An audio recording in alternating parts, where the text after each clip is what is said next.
আমরা ভুল পথে আছি, তারা ভুল পথে ছিল।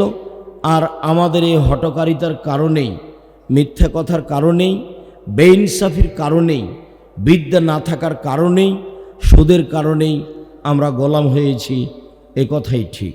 গোলাম মানে আত্মমর্যাদা থাকে না, গোলাম মানে আত্মসম্মান থাকে না, গোলাম মানে স্বাধীনতা থাকে না। তো গোলামি করে করে যদি স্বাধীনতাই হারিয়ে যায়, তাহলে মানুষকে বলবো কি? তো ওই জায়গাটা ভালো করে আমরা বুঝতে পারলাম কি না, আল্লাহ তাআলা মূসাকে বড় করবেন স্বাধীন করে, গোলাম করে নয়। এটা তো আমরা কোনোদিন ভাবিনি। আমরা শুধু জানি যে আল্লাহ দেখলেন, আল্লাহ কত ক্ষমতাশীল। আল্লাহ ফেরাউনের বাড়িতে মূসাকে লালন পালন করলেন, ফেরাউন কিছুই বুঝলো না। তো আমরা তো এটা মনে করছি যে হ্যাঁ ঠিক, আল্লাহ শক্তিশালী, আল্লাহ মূসাকে ফেরাউনের বাড়িতে রেখে দিলেন। কিন্তু আল্লাহ যে মূসাকে স্বাধীন চেতা দিয়ে মানুষ করতে চাচ্ছেন, সেই জন্য এটা করেছেন, এটা তো আমরা কোনোদিন ধরিনি। স্বাধীনতার ভিত্তিতেই এক থাপ্পড় দিয়ে একটা লোককে মেরে দিলেন।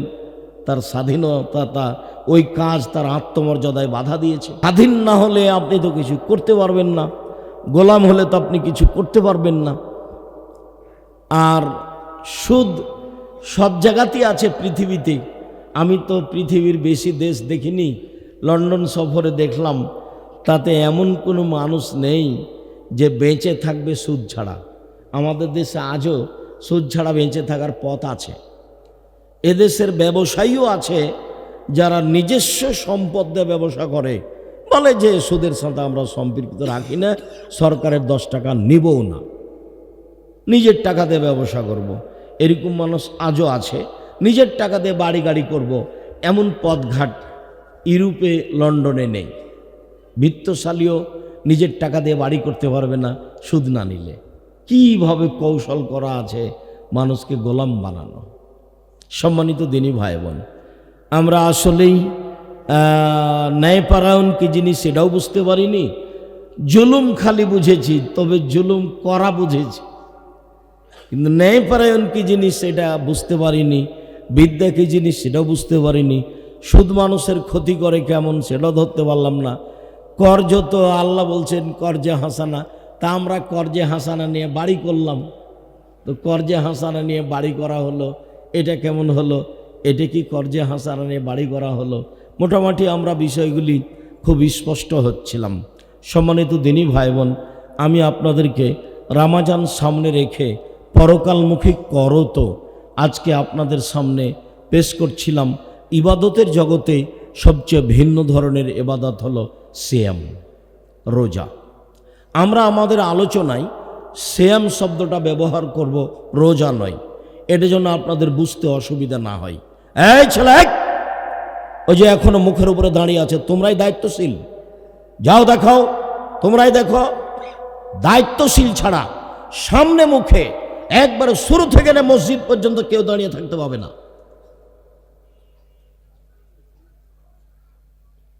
মানুষ হিসেবে মানবতা দেখা সাময়িক টাইমে হলেও প্রয়োজন। বসার জায়গা আছে, আপনি দাঁড়িয়ে থাকবেন কেন? আল্লাহ রসুল কথা বললে সাহাবীগণকে বসতে বলতেন।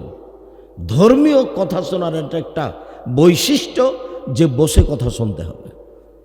আল্লাহ রসুল কথা বললেই সাহাবীগণকে বসতে বলতেন। তোমরা যারা দায়িত্ব পালন করছো, একবারে এক পায়ে দাঁড়িয়ে থাকবে, এখান থেকে নিয়ে ওই গ্রামের মাথা থেকে নিয়ে মডলপাড়া মসজিদ পর্যন্ত শক্ত হাতে মানুষকে এই দিনী বৈঠকে আসার জন্য অনুরোধ জানাও। তারা তো বুঝে না, বুঝলে কি আর এটা করে? যার কারণে তো আপনি কষ্ট পেলে আমি বলতে কিছু কম করিনি। কেননা আপনার ছেলেই যদি, আমি আব্দুর রাজ্জাক বিন ইউসুফ কথা বলছি, আপনার ছেলে যদি এখানে এখন গল্প করে টিভির সামনে আর একটা ল্যাংটা মেয়েকে দেখে, তাহলে আমি যদি বলি যে আপনি তার বাপ নন, আপনি তার চাচা, তাহলে আপনি রাগ করবেন কেন? আমি তো মনে করি এটা আপনি তার সৎবাপ। হ্যাঁ, আপনি সৎবাপ নন এ কথাই ঠিক, আপনি চাচা নন এ কথাই ঠিক, তাহলে আপনি হলেন কাপুরুষ বাপ। না আপনার বিদ্যা আছে, না আপনার বুদ্ধি আছে, না আপনার মানবতা আছে। এরকম জীবনকে আল্লাহ তাআলা পশু প্রাণীর সাথে মিশিয়ে দিয়েছেন। আল্লাহ তাআলা বলছেন, বুঝেও বুঝে না ওরা অন্তর আছে, বুঝে না, দেখেও দেখে না ওরা চক্ষু আছে, দেখে না, শুনেও শুনে না ওরা কান আছে, শুনে না। উলায়েকা কালা আনাম, তারা পশু প্রাণীর মতো, তারা গরু ছাগলের মতো, তারা কুকুর শৃগালের মতো, বালহ মাজাল বরং তার চেয়ে খারাপ। আল্লাহ তো মানুষকেই বলছেন পশু প্রাণীর মতো, কুকুর শৃগালের মতো। মানুষই যখন বিবেকহীন হয়ে যাবে, বুদ্ধিহীন হয়ে যাবে, তার অনুভূতি থাকবে না, তখনই মানুষ পশু প্রাণীর মতো হয়ে যাবে। আমরা কথা বলছি, আর একটা মানুষ দোকানের সামনে বসে চা খাচ্ছে, ল্যাংটা মেয়ে নাচছে, এই কি বুদ্ধিমান মানুষ? এ কি হুঁশিয়ার ছেলে? তো এ নয়, তাহলে তার বাপ কি হুঁশিয়ার মানুষ? তার বাপ তাকে কি শিখালো? জন্ম দিতে পারলেই পিতা হওয়া যায়? জি না।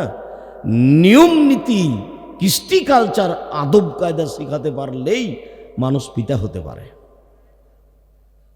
আর আল্লাহ রসুলের একটা বাক্য আপনাকে বলে সামনের দিকে যাই। আল্লাহ রসুল বলছেন, আনফিক আলা ইয়ালিক মিন তৌলিক, তোমার উপার্জিত সম্পদ তোমার ছেলে মেয়ের পিছনে খরচ করো। তা আপনি যে দিন মজুর হিসাবে প্রত্যেক দিন 500 টাকা ইনকাম করেন, 30 দিনে 15,000 টাকা ইনকাম করেন, তাহলে বলেন তো এই টাকাটা আপনি খরচ করা কোথা থেকে শুরু করবেন? ছেলে মেয়ে দিয়ে। ছেলে মেয়ের পিছনে এই টাকাটা খরচ শুরু করতে হবে। ছেলে মেয়েকে যেখানে পড়াচ্ছেন সেখানে ফ্রি পড়ানোর মন মানসিকতা রাখবেন না, গোলামি মন মানসিকতা রাখবেন না। আপনি তো 15,000 টাকা ইনকাম করবেন দিন মজুরি করে, তো মাদ্রাসায় একটা ছেলে দিয়েছেন, কেন আপনি দরখাস্ত করলেন যে আমার 500 টাকা কমিয়ে দেন? কেন আপনি দরখাস্ত করবেন? আমি আমার কথাটা ওইভাবে বলি না, আমি মাঝে মধ্যে বলি, আমার আব্বা কৃষক মানুষ, বাংলা অক্ষর চিনতেন না, তো আমার ছোট বোন দিয়ে পত্র লিখিয়ে নিতেন। তো লিখা থাকতো এইভাবে, মসুর বিক্রি এত টাকা, কালাই বিক্রি এত টাকা, ধান বিক্রি এত টাকা, সরিষা বিক্রি এত টাকা, মোট 1000 টাকা পাঠালাম। তখন আমি 7-8 দিন যাবৎ চিন্তা করতাম যে আমার আব্বাকে 1000 টাকা জমা করতে অনেক কিছু বিক্রি করতে হয়েছে। কোনো দিন আমার আব্বা এইটা প্রয়োজন মনে করেনি যে 20 টাকা নেবে, কেন 10 টাকা নেক। ছেলে মেয়েকে পড়ানোর পিছনে 10 টাকা খরচ করতে হবে না, এই কথাটা তার মাথায় ছিল না। বরং ছেলে মেয়ে যেন বাড়িতে কোনো কিছু না করে এইটা। আমি গরু বাঁধা আছে, খোঁটা বুঝেন কি না? খোঁটা বুঝেন কি? এইখানে গরু বাঁধা আছে, তো এখান থেকে খুলে ওখানে নিয়ে যাব। তা আমি নিয়ে যাচ্ছি, তো আমার বাপ আমাকে বলছে, বেটা ওটা তোমাকে করতে হবে না, আমি করি। তোমাকে যদি গরু এই খোঁটা থেকে ওই খোঁটায় নিয়ে যেতে হয়, তাহলে আমার মরার পরে নিয়ে যায়। তা এই লোকটা তার ছেলে মেয়েকে পড়ানোর ব্যাপারে কি চেষ্টা করলেন আপনি কি বুঝলেন? আমি তো বুঝলাম যে তার একবারে একক খেয়াল, ছেলেকে পড়াতেই হবে, মানুষ করতেই হবে। টাকা পাঠালেন, লিখলেন এত কিছু, দিয়ে টাকা জমা করলেন। কাজ করতে যাও, বলছে করতে হবে না, যদি তোমাকে কাজ করে খেতে হয় তাহলে আমার মরার পরে খেতে হবে। আমার একদিনের কথা আমার সারা জীবনকে পিছে করে দেয় যে বেটা তোমাকে যদি কাজ করে খেতে হয় তাহলে আমার মরার পরে খায়। তো আল্লাহর নবী বললেন, আনফিক আলা ইয়ালিক মিন তৌলিক, তোমার উপার্জিত সম্পদ দিয়ে তোমার ছেলে মেয়েকে মানুষ করো, পড়াও, লালন পালন করো। আবার অন্য জায়গাতে বলছেন যে ফাদ্দাবে মাতাউলো, যেটা তুমি খরচ করছো সেটা তোমার দান, আর এই খরচটা তুমি তোমার পরিবার থেকে শুরু করো, পরিবার দিয়ে। আত্মীয় স্বজন পরে, ফকির মিসকিন অসহায় পরে, তুমি ছেলে মেয়েকে মানুষ করতে গিয়ে খরচটা এখান থেকে শুরু করো। হাদিস বুখারী মুসলিম। তাহলে সারমর্মে চলে আসলাম যে আল্লাহ রাসূল বাপকে বলছেন যে তুমি তোমার ছেলে মেয়েকে মানুষের মতো মানুষ করো। মানুষের মতো মানুষ না করলে এই যে পশু প্রাণী কার জিনিস ছিনিয়ে নিবে, কোথায় মোবাইল ব্যবহার করবে, কোথায় দোকানে বসে আড্ডা পিটবে, কার সাথে মারামারি করবে, কাকে ঠকাবে, দিন রাত খালি এগুলি করে বেড়াবে, যেটা আপনি দেখতে পাচ্ছেন। যেটা বিদ্যায় ত্রুটি থাকলে এটা তো এরকম হবেই। আমি একদিন হঠাৎ করে দেখছি গাড়ির গায়ে লেখা আছে আর দাওয়াইল আল্লাহ। কয়েকদিন আমি গাড়িটা পাশ দিয়ে মসজিদে চলে যাচ্ছি, তো গাড়ির গায়ে লেখা আছে আর দাওয়াইল আল্লাহ। জিনিসটা আমি বারবার দেখছি, বুঝে উঠতে পারি না ঘটনাটা কি। তো বেশ কয়েকদিন পরে আমি বলছি, আব্বু গাড়ির গায়ে লেখা আছে আর দাওয়াইল আল্লাহ, এটা কি? তো আমাকে বলছে, আব্বু আপনাকে তো আমি অনেক দিন দেখলাম জানলাম দিন প্রচার করতে, ও তো 93-এর শেষে জন্ম, আর আমি তো দিন প্রচার করি 90 থেকে। তাহলে ও দেখেছে এবং শুনেছে, দেখেছে বড় হওয়ার পরে, যখন 8-10 বছর হয়েছে, যখন সম্ভবত 8-9-এ পড়ে, তখন একদিন ওর আম্মাকে বলছে, আম্মা 100 টাকা কয় টাকা আম্মা? তো সেই কথা আমরা এখনো বলি যে 100 টাকা কয় টাকা, 100 টাকা কয় টাকা, এটা একটা কঠিন কথা। 100 টাকা কয় টাকা আম্মু? অনেক কথা আছে, ওর কথা আমরা ধরে রেখেছি, তার মধ্যে এটা একটা 100 টাকা কয় টাকা আম্মু। এটা মনে হয় ভালো সেই 8-9-এর ঘটনা। তার মধ্যে আজকেরও একটা ঘটনা আছে, যেমন বলেছি তেমন আমি হাসছি। একটা কথা তো বলছে, সাহেবজি আপনি হাসছেন কেন আব্বু? আমি বলছি, হ্যাঁ তোমার একটা কথা মনে পড়েছে সেই জন্য। তো ওর একজন শিক্ষক মাওলানা আব্দুস সামাদ সালাফি ওকে একটা বইয়ের নাম্বার দিয়েছে 101। তখন আর 2-1 স্যার তাকে বলছে, তার নাম এজাজ, মারা গেছে লোকটা, যে স্যার 101 দিলেন কেন? তো বলছে, আরে শোনো, আমি বহু মেধাবী ছাত্রকে 100 দিয়েছি, তো এই খাতাটা আমার কাছে সবার চেয়ে ভিন্ন হয়েছে, তাই এখন কি নাম্বার দিব, তাই আমি 101 দিয়েছি। এখনই সৌদি আরব কাগজ পাঠাতে হলে কি বুদ্ধি, সবই যদি 100 থাকে তাহলে তারা খারাপ ধারণা করবে, তখন কমিয়ে কোনোটাতে 95, কোনোটাতে 97, কোনোটাতে 90, এই করে কাগজ পাঠানো হয়েছে। তো কোন দিক থেকে কথাটা আসলো, যেটা আমি বলতে চাচ্ছিলাম, যে রাসূল সাল্লাল্লাহু আলাইহি ওয়াসাল্লাম মানুষকে যেটা প্রথমে বলতে চাইলেন, সেটা হলো তুমি তোমার উপার্জিত সম্পদটা কোথায় খরচ করবা? ছেলে মেয়ের পিছনে, পরিবারের পিছনে। ছেলে মেয়েকে মানুষ করে যাওয়াটাই তোমার সম্পদ। কোটি কোটি টাকা দিয়ে ছেলে মেয়ের কাছে রেখে চলে গেলে, বাড়ি গাড়ি করে দিলে, সব কিছু করে দিয়ে চলে গেলে, তুমি ছেলে মেয়ের কিছুই করনি। তুমি সত্যই বাপ হিসাবে জীবন বাজি রেখে 25 থেকে 30 বছর পর্যন্ত ছেলেকে বিদ্যার চরম শিখরে পৌঁছানোর চেষ্টা করেছ, তাই তুমি বাপ। এবং তুমি একটা মৌলিক কাজ করেছ, শিষ্টাচার শিখিয়েছ, আদব কায়দা শিখিয়েছ, নিয়ম নীতি শিখিয়েছ, ভদ্রতা শিখিয়েছ, কাউকে অপমান করে চলে না, সবাইকে সম্মান করে চলে, মূল্যায়ন করে চলে, চাচা চাচিকে মূল্যায়ন করে, দাদা দাদিকে মূল্যায়ন করে, গ্রামবাসীকে মূল্যায়ন করে, নিজেকে সব সময় সাধারণ মনে করে রাখে। তাহলে তুমি সত্যি বাপ, তুমি তোমার ছেলের পিছনে টাকা পয়সা খরচ করেছ। আর বিদ্যার শিষ্টাচার দুটা পাশাপাশি, ওই হাদিসটা সব সময়তেই শোনাই। 2-1 দিন মডেল পাড়াতে খুতবা দিলাম তো ওইটা থাকেই। তার মানে এই হাদিসটা জাতির জন্য পারিবারিকভাবে এত গুরুত্বপূর্ণ, এই মর্যাদার আর কোনো হাদিস আমি দেখতে পাই না। জাবের যখন আল্লাহ রাসূল যখন বললেন, এই শোনো সবাই এখানে রাতে থাকি, সকালে বাড়ি যাব, তো জাবের বলছেন, আল্লাহর নবী আমি তো নতুন বিবাহ করেছি, আমাকে বাড়ি যেতে অনুমতি দেন। তখন আল্লাহ রাসূল বলছেন, ও তুমি নতুন বিবাহ করেছ, তো কুমারী মেয়ে বিবাহ করেছ না তালাক প্রাপ্তা মেয়ে বিবাহ করেছ? তো আল্লাহ রাসূল বলছেন, তো জাবের বলছেন আমি তালাক প্রাপ্তা মেয়ে বিবাহ করেছি। তো আল্লাহ রাসূল বলছেন, হাল্লা বিক্রান্ত, এ বাচ্চা এক বসো। ওই বাচ্চাটা আপনার পাশ থেকে উঠছে কেন খুব খেয়াল করবেন, কথা শেষ না হওয়া পর্যন্ত নিজ স্থানকেও ত্যাগ করতে পাবেন না। পেশাব পায়খানা জরুরি, সেটা ভিন্ন কথা, কথার একটা মূল্যায়ন আছে। আর আমরা তো কেসা কাহিনী বলি না, এইটা আপনার মাথায় হিসাব থাকবে কেন? জুমার খুতবা চলাকালীন যেমন এক খেলে চেয়ে থাকেন, শেষ না হওয়া পর্যন্ত এক খেলে চেয়ে থাকবেন। আমরা আলোচনার শুরু থেকে নিয়ে শেষ পর্যন্ত আপনার কিছু না কিছু উপকার করবই করব ইনশাআল্লাহ। তো জাবের বলছেন, আল্লাহর নবী শোনেন, আমার আব্বা উহুদের যুদ্ধে শহীদ হয়েছেন 9 জন মেয়ে রেখে। আমার 9টা বোন আছে। আমার বোনদের সমবয়সের মেয়েকে আমি বিবাহ করিনি 4টা কারণে। আল্লাহ নবী শোনেন, আমার আব্বা উহুদের যুদ্ধে শহীদ হয়েছেন 9টা মেয়ে রেখে। আমার 9 জন বোন আছে। আমার বোনদের সমবয়সের মেয়েকে আমি বিবাহ করা পছন্দ করিনি 4টা কারণে।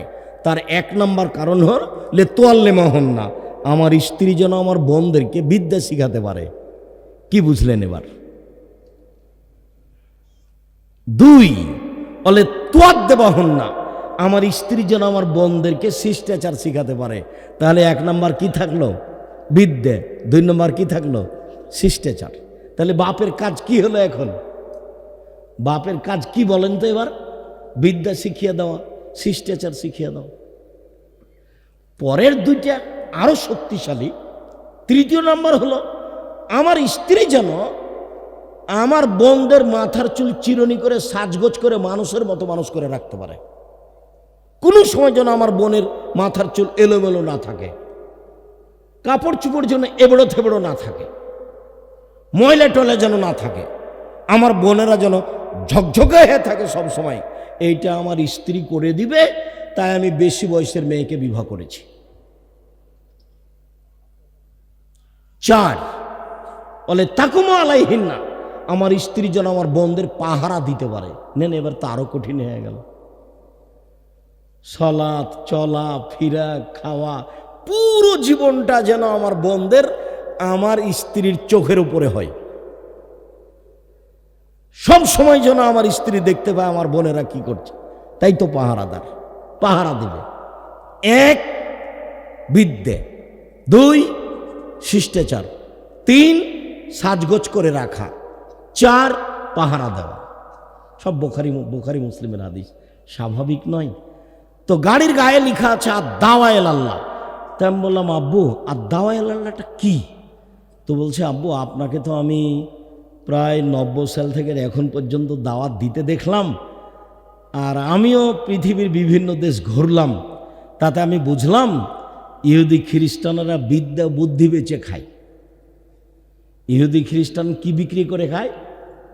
বিদ্যা বুদ্ধি বিক্রি করে খায়। কলা কৌশলে তারা সারা পৃথিবী দখল করে মানুষজনকে গোলাম বানিয়ে নিজে রাজত্ব চালাচ্ছে। তাই তো পদ্মা সেতুতে ওরাই হলো ইঞ্জিনিয়ার, ওরাই হলো ম্যানেজার, আর আমরা হলাম কিষান আর কামলা। আমাদের মাথায় আছে ইট আর খোয়া বালুর কড়াই। তো কি করতে হবে? তো বিদ্যার সূচনায় যেতে হবে। ওরা যে ভিন্ন, আমরা যে ভিন্ন, ওদের আকীদা ওদের আদর্শ, আমাদের আকীদা আমাদের আদর্শ যে ভিন্ন, ওরা যেন আমাদেরকে বিদ্যা বুদ্ধি দিয়ে প্রতারণা দিতে না পারে, তাই সূচনায় যেতে হবে। তাই মক্তব পরিচালনা করব সারা দেশ জুড়ে, যেখানে থাকবে শিক্ষা কার্যক্রম, যেখানে থাকবে দাওয়াতি কার্যক্রম। এই দাওয়াতি কার্যক্রম হাতে নিয়ে, শিক্ষা কার্যক্রম হাতে নিয়ে কয়েক মাসের মধ্যে বই লিখে সিলেবাস তৈরি করে বই ছাপিয়ে কাজ আরম্ভ করে আলহামদুলিল্লাহ প্রায় 350-400 মক্তব চালু হয়েছে। প্রায় 150-200 শিক্ষক প্রশিক্ষণ নিয়ে ফেলেছে, যারা আপনাদের টাকাতে আসে, আপনাদের টাকাতে যায়, আর আপনাদের টাকা দিয়ে খায়, আর আপনাদের টাকা দিয়ে ছাপানো বই ফ্রি নেয়। আপনাদের টাকা মানে জামিয়া সালাফিয়া। আর এদেশের মাটিতে জামিয়া সালাফিয়া এমন একটা প্রতিষ্ঠান যেটা শূন্যের উপরে আছে।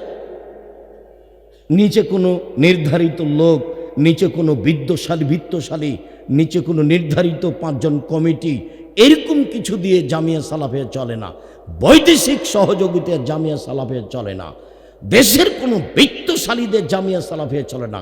এই দেশের সর্ববৃহৎ শিক্ষা মানে সর্বোচ্চ আয়তনে সবচেয়ে বেশি বড় প্রতিষ্ঠান হলো জামিয়া সালাফিয়া। আমার মনে বড় সাধ, এই দেশের মাটিতে আমি জামিয়া সালাফিয়ার মাধ্যমে ছেলে মেয়েদেরকে বাংলা, ইংরেজি, আরবি উন্নত মানের শিক্ষা দিয়ে জাতির অন্যায়ের বিরুদ্ধে লড়বো। মুখে কলমে মিডিয়ায় লড়বো ইনশাআল্লাহ। এই প্রতিষ্ঠানই শিরক মুক্ত প্রতিষ্ঠান জামিয়া সালাফিয়া, বিদআত মুক্ত প্রতিষ্ঠান জামিয়া সালাফিয়া, দল মুক্ত প্রতিষ্ঠান জামিয়া সালাফিয়া, হিংসা মুক্ত প্রতিষ্ঠান জামিয়া সালাফিয়া, শিক্ষার মানে সর্বোচ্চ প্রতিষ্ঠান জামিয়া সালাফিয়া। জামিয়া সালাফিয়া এখন প্রায় 5,000 ছেলে মেয়ে পড়াশোনা করে। 5,000।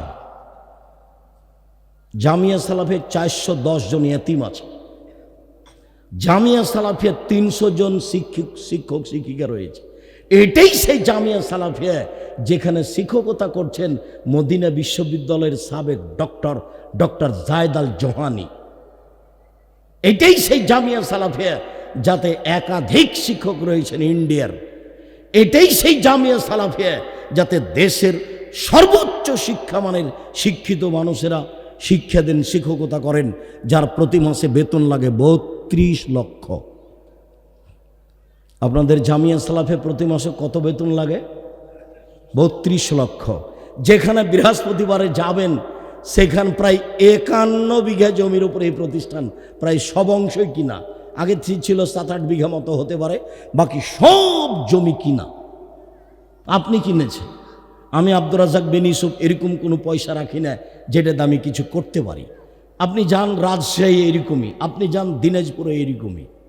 সম্মানিত দিনী ভাই বোন, আমি আপনাদেরকে এইটুকু কথা বলে এই মর্মে সচেতন করতে চাই যে আপনাকেও ছেলে মেয়েকে মানগত শিক্ষা দেওয়ার জন্য প্রাণপণে চেষ্টা করতে হবে, যাতে করে আপনার ছেলে মেয়ে জাতির জন্য বোঝা না হয়, আপনার ছেলে মেয়ে জাতির জন্য অভিশাপ না হয়, আপনার ছেলে মেয়ে দিয়ে জাতি যেন ক্ষতিগ্রস্ত না হয়।